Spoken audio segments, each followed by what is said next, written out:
नमस्कार दोस्तों, स्वागत है आपका हमारे YouTube चैनल पर। आज हम आपको एक दिल छूने वाली कहानी सुनाएंगे, गरीब की मकर संक्रांति।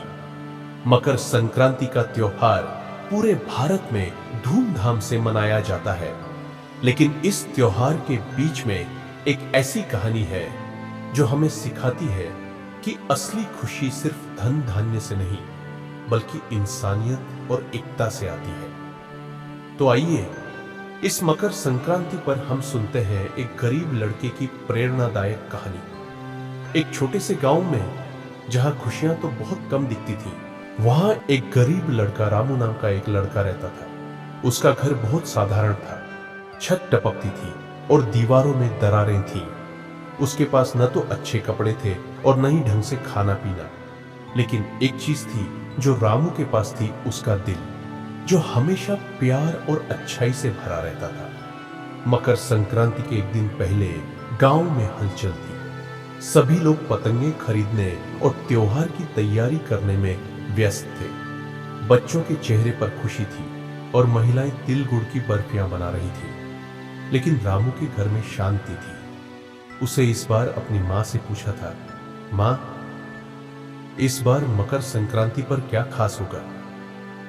रामू की मां ने मुस्कुराते हुए कहा, बिल्कुल बेटा, हम भी तिल और गुड़ लेंगे, पतंग भी खरीदेंगे, लेकिन बस थोड़ा इंतजार करना होगा।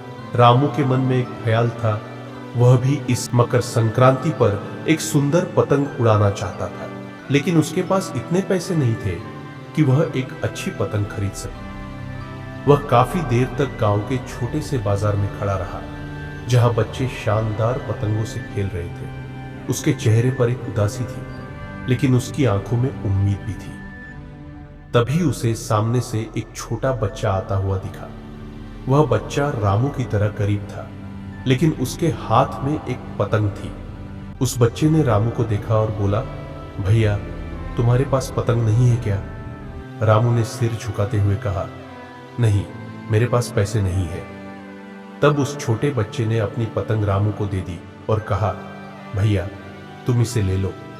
मुझे खुशी होगी अगर तुम भी इस मकर संक्रांति को खेल सको। रामू हैरान था। उसने कहा, तुम सच में मुझे अपनी पतंग दे रहे हो? वह बच्चा हंसते हुए बोला, हां, क्योंकि इस त्योहार में तिल और गुड़ की तरह प्यार भी बांटना चाहिए। रामू ने वह पतंग ले ली और उसकी आंखों में आंसू थे, आंसू खुशी के थे। मकर संक्रांति के दिन रामू ने वह पतंग उड़ाई। उसका दिल खुशी से भरा हुआ था, क्योंकि उसने महसूस किया कि असली खुशियां दूसरों से कुछ अच्छा करने में ही होती है। उस दिन रामू को समझ में आया कि खुश रहना सिर्फ एक अच्छा त्योहार मनाने से नहीं, बल्कि एक दूसरे की मदद करने से आता है। रामू ने पूरे गांव में देखा कि खुशी बांटने से ही खुशी मिलती है। छोटे से छोटे कर्मों से दिलों में प्यार और एकता आती है। दोस्तों, इस कहानी से हमें यह सीखने को मिलता है कि मकर संक्रांति जैसे त्योहार हमें सिर्फ तिल गुड़ ही नहीं, बल्कि इंसानियत और प्यार बांटने का भी संदेश देते हैं। चाहे हम गरीब हो या अमीर, असली खुशी वही है जब हम एक दूसरे की मदद करें और खुशी का जश्न एक साथ मनाएं।